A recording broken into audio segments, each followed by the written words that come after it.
from the moment her hull hit the waters on May 31st, 1911. She was already a legend.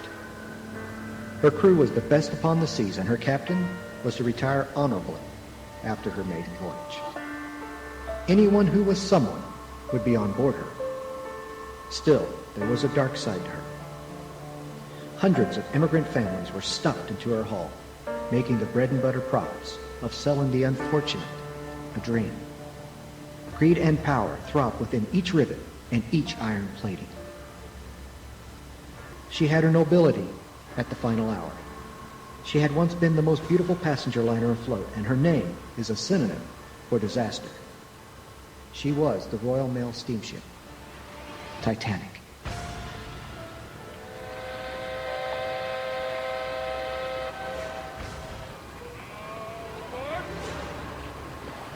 Hello. I am author and paranormal investigator Donald Allen Kirch, and this is Stranger Than Fiction. Forget the world you know. Enter a bizarre dimension where the strange and unusual guide your imagination towards the unimaginable. Life is stranger than fiction in these true stories, where the ordinary is replaced with the extraordinary. Explore strange legends, weird myths, and odd folklore. The facts are laid before you to examine. You're invited to draw your own conclusions on these true stories of the paranormal.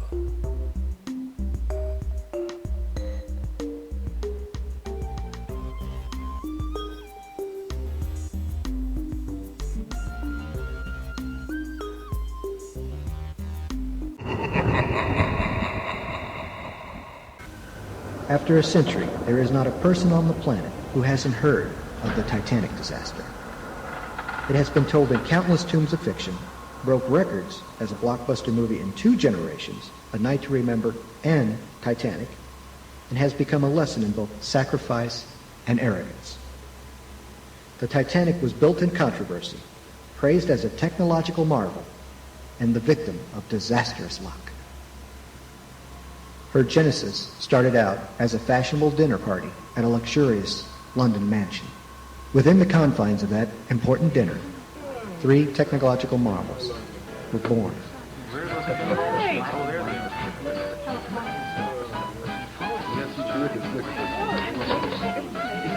Gentlemen, today I propose the building of 3 giant ships, large enough and luxurious enough to give Cunard Mines a run for her money.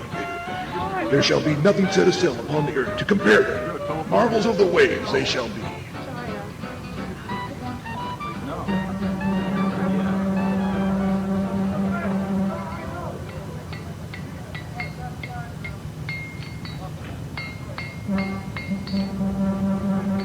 Let's go, man. Hustle it up. We've got deadlines to make.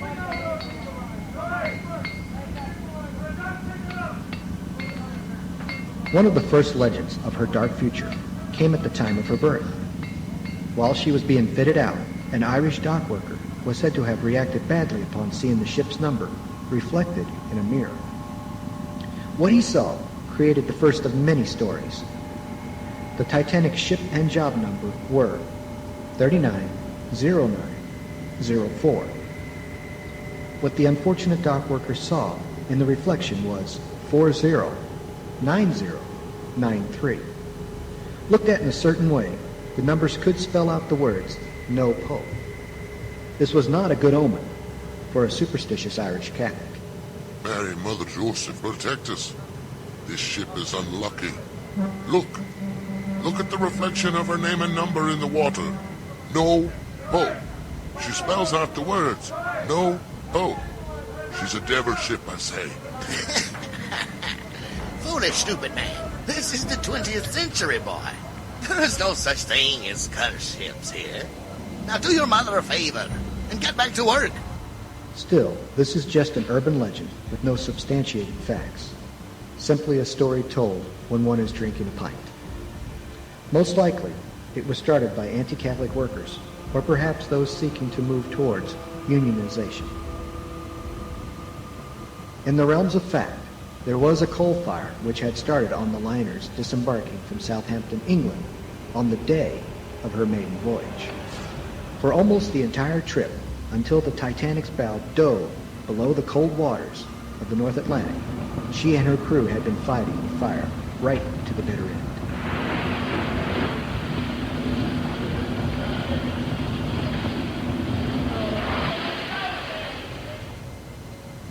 Just what the devil do you think you are doing, sir? This ship will sail. Of that you can be reassured. Mr. Ismay, with all due respect, the firemen have instructed me that a small coal fire has broken out in one of the main bow coal bunkers. Captain, are you suggesting sabotage? Or perhaps skullduggery from Irish rebels? Not at all, sir. The fire was quite possibly started by accident, perhaps when a fireman or stoker was gathering some loose coal. Still, it would be wise to wait till the men have the flames under control. Captain, the Titanic will leave, sir. And it will do so on time. Captain Smith, under orders from those above him at the White Star Line, had signed papers stating that the fire had been put out, or at the very least, under manageable control. Since the master of the ship was to retire at the end of this fateful voyage, Smith did not wish to make waves. He signed the paper firmly believing that his ship was safe. This ship has no binoculars on board. You'd think with all the bigwigs on this ship, they'd want to make our job easy. How will we be able to spot an iceberg without a chance to see them? Binoculars had never been issued to the lookouts or to any of their crew. This was before the advent of radar. The Titanic had no searchlights at her bow and could only rely upon the fast actions of men stationed in front of her forward crow's nest to seek out and warn the bridge crew of incoming danger. On the fateful night of her collision, how many lives could have been saved if at least one of the lookouts had carried a simple pair of looking glasses?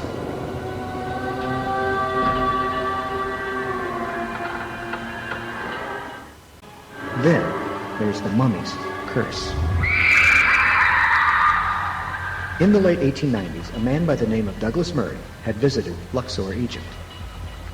He was one of those rich and bored collectors who took advantage of the ancient Egyptian craze, buying and selling relics from the past. By chance or crime, Murray came in contact with a gold enameled coffin case, once belonging to a high priestess in the temple of Amun-Ra.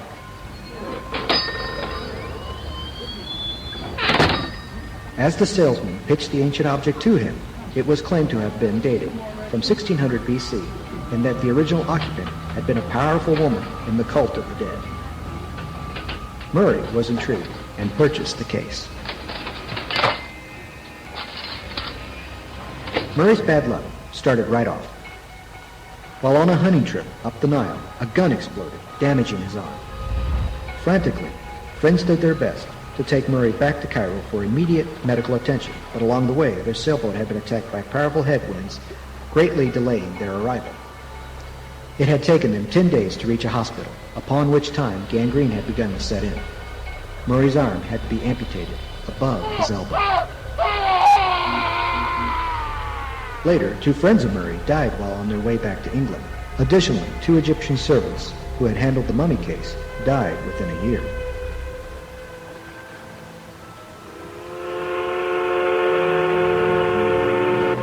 Upon reaching home port in England, Scotland Yard had the unpleasant duty of informing Murray that some of his collection had been stolen while being unloaded. Panic-stricken, Murray inspected the damage, and for some unknown reason, the thieves failed to take the gold case. This, Murray later stated, was the turning point. Upon gazing into the priestess's carved face, Murray claimed that her eyes came to life, mocking him. The experience chilled him to the bone, and he never forgot the power of her stare. He immediately gave the case away to a lady friend.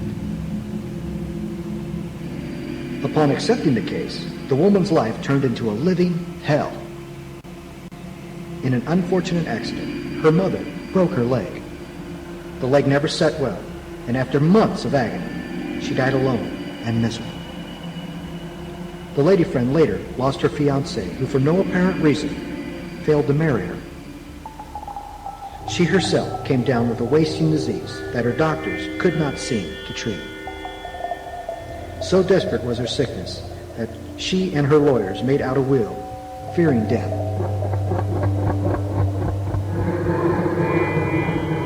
The lawyer insisted at the time of the will's writing that Murray's lady friend strongly consider giving the relic back to its original owner. Even her lawyer thought the case cursed.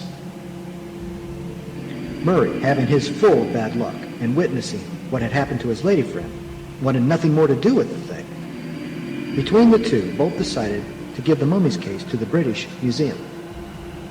As an institution, the museum was scientific and close-minded enough to avoid such silly things as curses.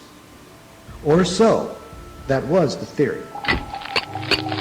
Almost immediately, a museum's photographer, who had taken pictures of the case for their records, dropped dead. In his hands, it was said, was a picture of the evil priestess's dark eyes glaring at him. An Egyptologist was later found dead in his bed, who had days before inspected the cursed object. The British Museum finally decided that the case was just too controversial to remain on display, and had decided to place the object deep within the darkness of their cellars.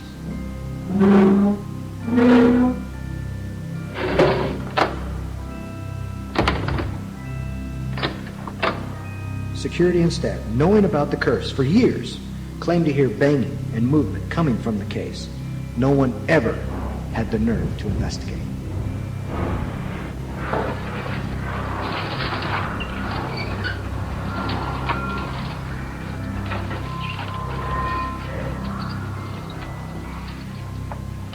Later, in 1911, an American by the name of William T. Stead had a chance to hear about the case.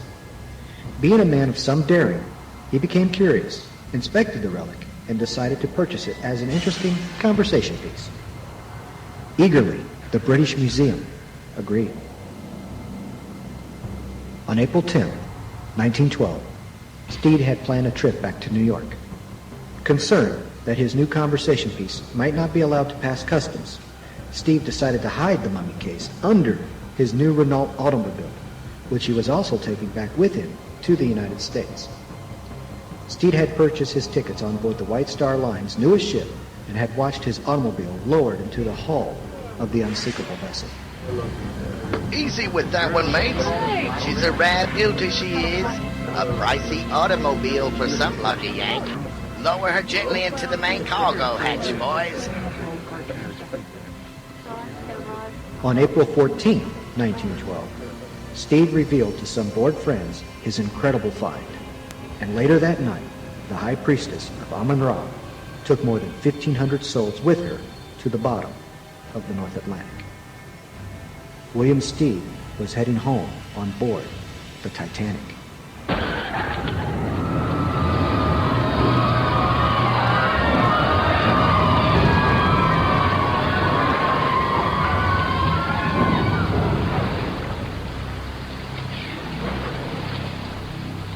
Curses, by their very nature, cannot work unless someone along the line believes in them.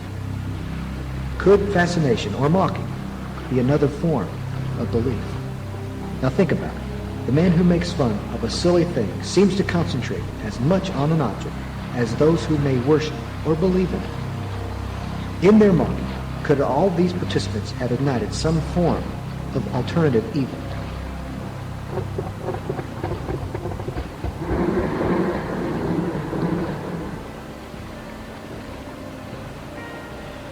Here's one more oddity to consider. 14 years before the Titanic disaster, in 1898, a writer by the name of Morgan Robertson wrote a story about a ship far greater than any ever built. The ship had set sail on a clear April day and had been considered the toast of the social scene.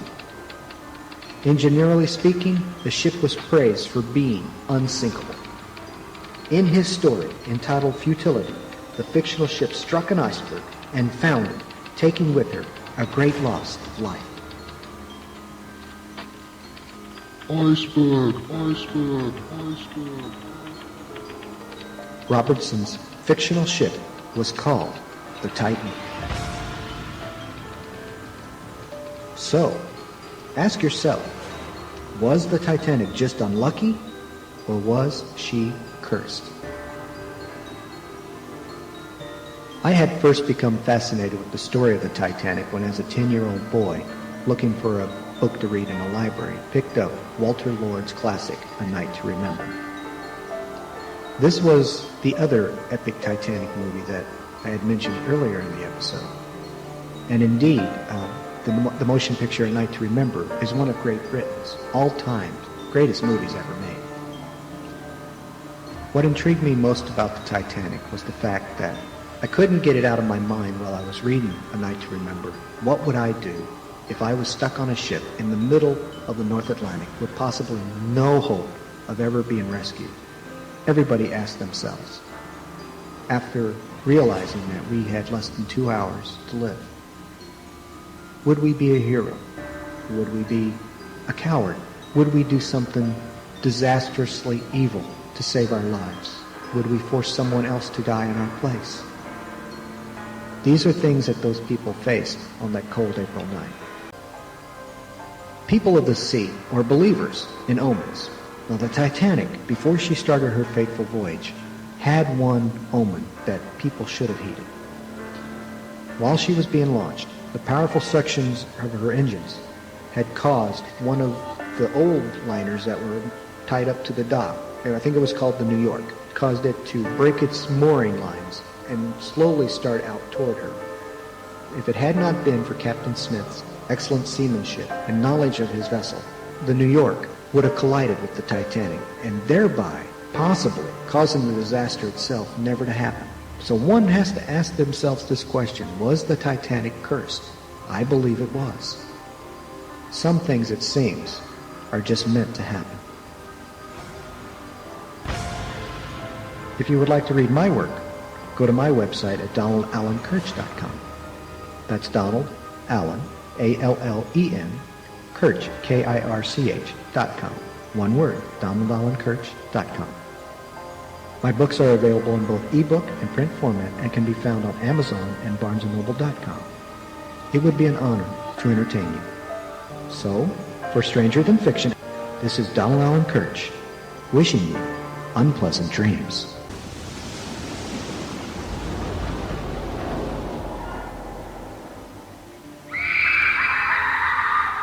Good night.